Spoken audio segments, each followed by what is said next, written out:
चिरां दुवार समष्टिया जोंनि बयनिख्रुइबो मोजांसिन समष्टि बेवहाय आगोलावबो जों देरहादों एबारबो जों देरहागोन चिरां दुवार ओनसोलनि रायजो राजाफ्रा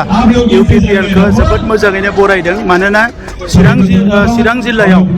थांनाय 5 बोसोराव जों जोबोद मोजां खामानि मावदों आरो चिरां दुवार समष्टियावबो जों जोबोद मोजां खामानि मावदों हा हुनि जेंना बेवहाय सुस्रांनायजों लोगोसे लामा सामा गोबां दैनि जेंना गोबां सुस्रांजादों आरो जिखिनि आद्रा दङ बेखौबो जों सुस्रांगोन आरो बयनिख्रुइ गिदिर बाथ्राया जे रायजो राजाफ्रा गोजोन मोनबाय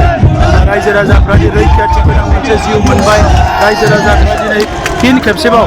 खौसे संसार जानो हानाय मोनसे थासारि फैबाय गावनि हारिनि गेजेरावबो मालाय हारिनि गेजेराव दा बे आगोलनि समाव बे चिरां जिल्ला बायदि समष्टियाव गोबां खस्थ' मोनदोंमोन रायजो राजाफ्रा जिहेतु मोनसे गोजोन थासारि फैबाय बेनिखायनो दिनै चिरां दुवार समष्टिनि रायजो राजाफ्रा लोब लोब ओंखारबोदों बर' आदिबासि राजबंसि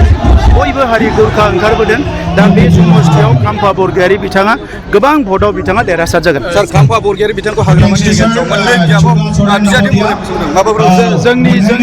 पलिसि नङामोन बिथांनिनो पलिसि दा बिथाङा जिहेतु खाम्फा बरगयारी बिथांखौ फेजेननो फैबाय खाम्फा बरगयारी बिथाङाबो सासे उन्दै लिडार नङा दा नंखायनो बिथाङाबो गिदिर लिडार हिसाबै देबरगाव समष्टियाव बिथाङाबो नमिनेसन होदों आरो देबरगावआवबो 14 चिराङावबो खाम्फा बरगयारी बिथाङा गोबां भटआव देरहादों हाग्रामा महिलारि बिथाङा मेक बिटिसि ग्रेट एगेन होननाय मोनसे स्ल'गान 17 बोसोर सानसे मोनदोंमोन हाग्रामा महिलारिया ग्रेट बानायनो हादिया स्मलसो बानायबाय आरो गोदान मा ग्रेट बानायनायनि फर्मुला दङ आं मिथिया